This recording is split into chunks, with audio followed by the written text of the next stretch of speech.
For today. Garoppolo won't practice. Foot, Debo, ankle, knee, no practice. Kevin Givens, knee, no practice. Kinlaw, knee, no practice. Wishnowski is sick, no practice. Ambry, ankle limited. Hyder, ankle limited. Jordan Mason, hamstring limited.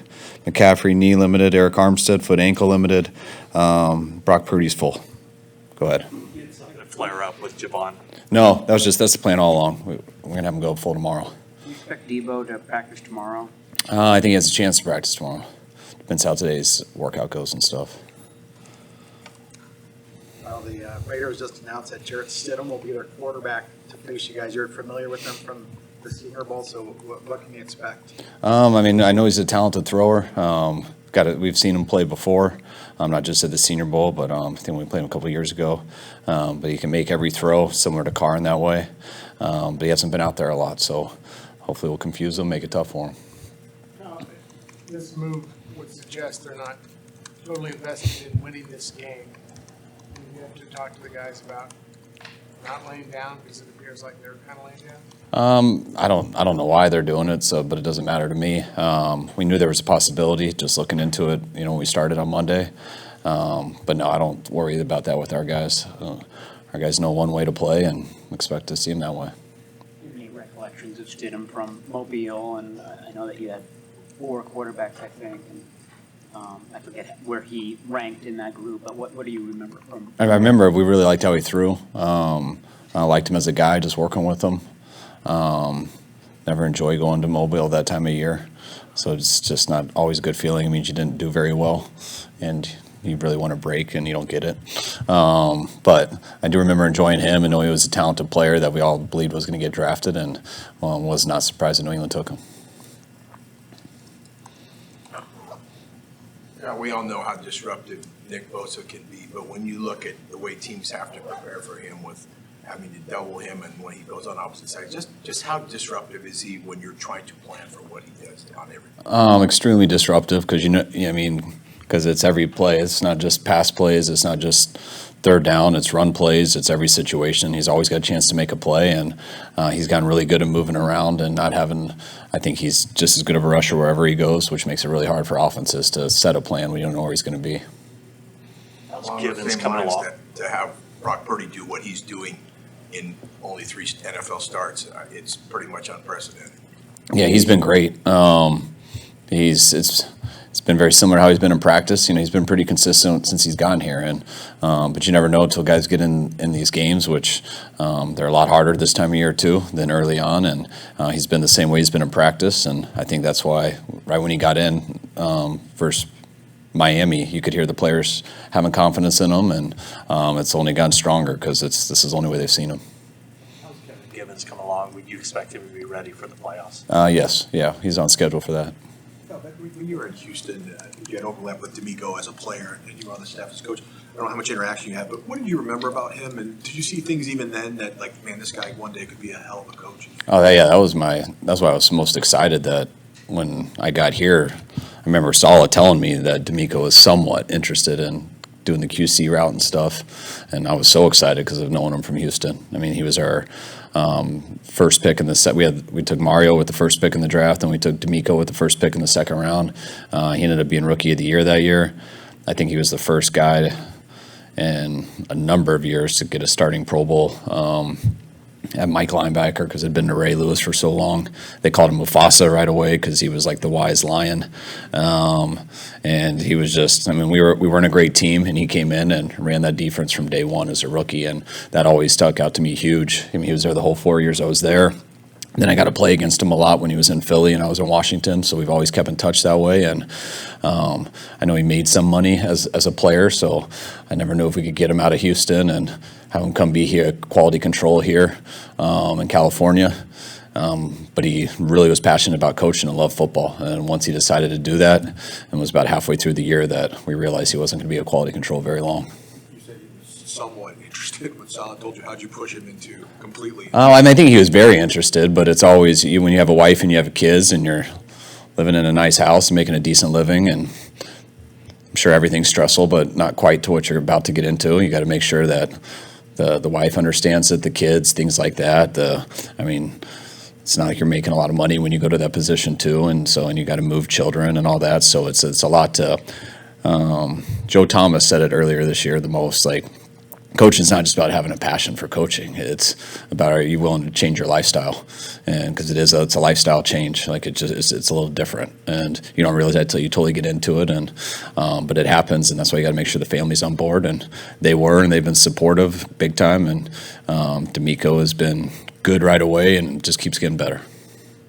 The next phase for Jimmy Garoppolo now that the cast is off, and do you guys now have a better sense of when he could return to the field?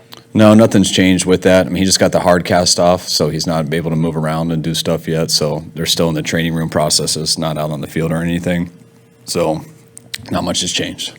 So when it was mentioned, the record teams have the week after playing you guys, you were obviously well aware of that. Made the correction about the Chiefs. It was right? Yeah. All right, I mean. Totally on top of it. Where did someone bring that to your attention? Or Yes. Okay. Yeah.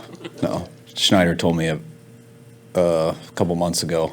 So he keeps telling me every Monday he checks, and he said, yeah. So he pointed out to me how cool it was when it was like 0-6 or something. But then I started paying attention once he showed me. So it's been pretty cool. Coach, with the division clinched and a playoff spot already clinched, when does the focus turn to just making sure everyone stays healthy for the playoffs rather than kind of maybe chasing that second seed? Next game. I mean, we're trying to make sure everyone stays healthy for the playoffs now in terms of guys who aren't healthy. And then we feel it's a risk. I mean, we can be very smart with that. It's not worth risking that when you know you're in the playoffs. But the goal isn't just being healthy in the playoffs. We think we're a really good team, and we want to make sure that continues. And we also think there's room to get better. And if anything happens, we want to make sure we're better, not worse. It's really hard just to put people on hold in football and expect you'll be the same team.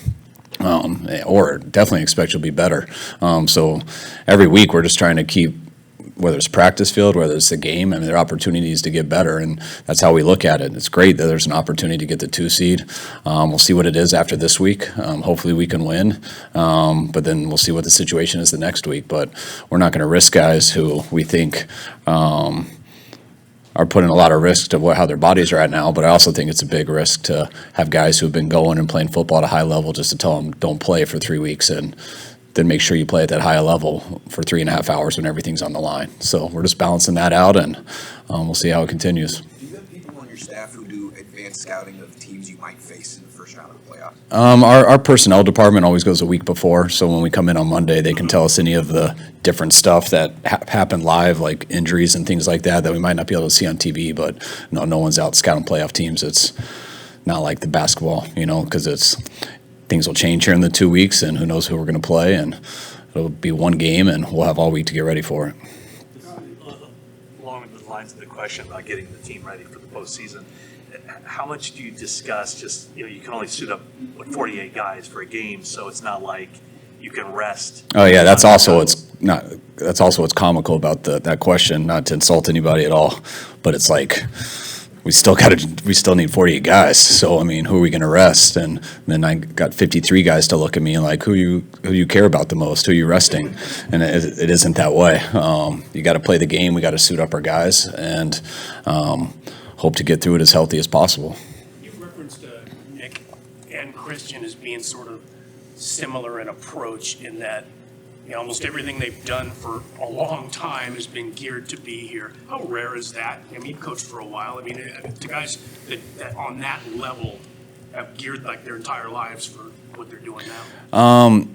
It is rare, but I think you see that a lot in anyone at the top of their professions. I mean, go back to the 10,000 hour rule or whatever on how to master anything. You look at the top golfers, the top tennis players, like they're all people who didn't just start doing that in high school or anything. They're usually guys who have been obsessed with it from a young age.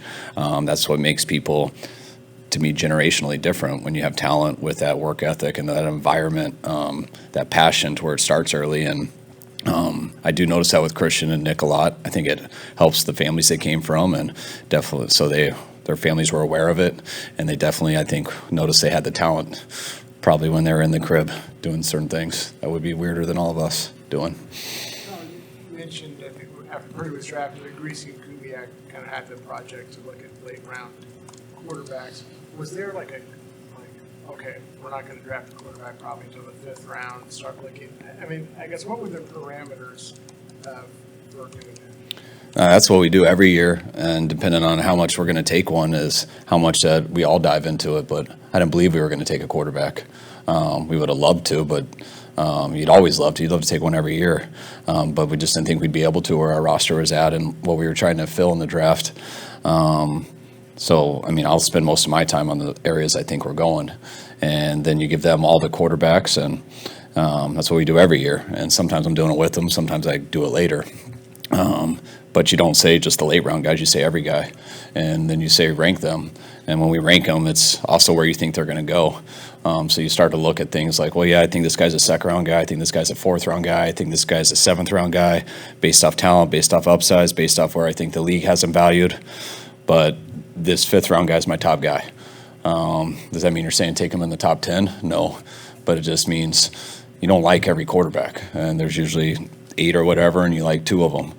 It goes that way similar with running backs. There's 30 of them, you like 4 of them. So it's what it's. Doesn't mean there's any right or wrong, but it's just how you see it, and you give it to those guys. They see it a little bit differently, but they stack it. Our scouts do the same thing, and they stack it. And then when that day comes, we watch all of it.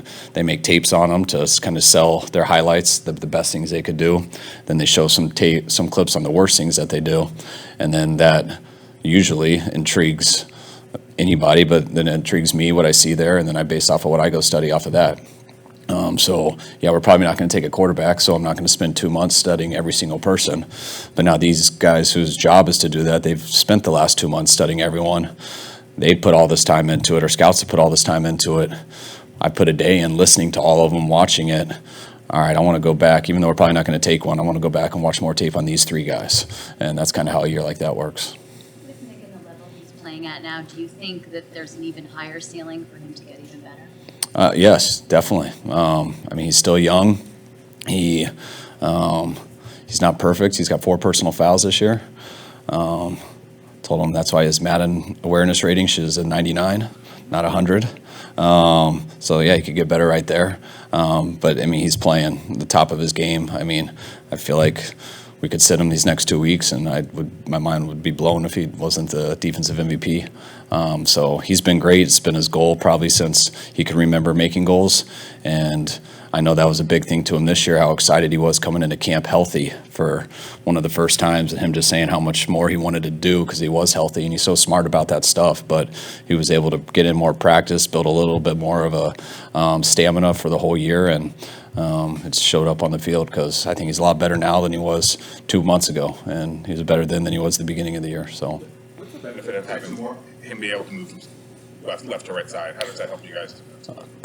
Just that you can't set up a plan all the time. I mean, if you know where a guy is all the time, you can dictate where the center goes. You can dictate where people go to chip. You can dictate a lot of things. It's still not easy. It's still real tough. But at least you have an idea where he's going to be. And it's nice when sometimes you see the huddle break, and I know you can see Nick just standing in the middle right next to the center. And then he moves to the side, and you can see them chip the heck out of one D end and this D end not get anything. And it's really hard to just switch that stuff at the end. So just little things like that. And it's nice that he can go over the center too sometimes. Quarterback position aside, the Raiders do it. Josh Jacobs and Devontae Adams and Max Crosby, they've taken the lead in a number of games and just haven't finished them. So when you're looking at them, what do you see? I see some great players who can beat you. That's why I think they've had a chance in so many games this year, and they have been close. I mean, they're just a few, the ball bouncing the different way to being locked in as a playoff team right now. So I know they're sitting down their quarterback, who I think is a real good player, but they also got 3 big-time weapons there in offense. Their defensive end, and Crosby is playing as probably the second best defensive player in the league, at least that I've seen this year. I think he's been unbelievable. So they got some guys who can wreck games, and you better be on your stuff regardless. Here's the last one. Coach, why do you think the Purdy Kittle combination's been so electric this year as far as the last 3-4 games? I think, Brock's made a few good plays, letting it rip, and Kittle's gotten some good looks where he's been open, and also he got one more big one, intercepting from Ray. So that definitely helped. But I also think Kittle, just like I was saying with Bosa, Kittle's at the best he's been all year, too, here in these last 3 weeks. And he didn't get much at training camp. Beginning of the year, he had to disappear for a little bit with some injuries. When he did come back, he was easing his way in. He wasn't great. And I feel like he's gotten about a month in here without any setbacks. And when Kittle does that, he gets right back to what he's always been. And that's as good as anyone in this league at his position. Can I ask one more? On that Kittle play, is that something you get angry about that he? I do until the ref puts his hands up. I'm like, what does he do? Oh, all right. And I move on, and I'm celebrating. Ray might have taken longer to get over it, but I could care less once it works. But it better work. You ever seen that clip of Steve Kerr where Steph takes a shot and he goes like this, and then he sees it goes in? No, but I can picture like I've seen it because it's my life story with a lot of things with these guys. All right, guys. Thanks.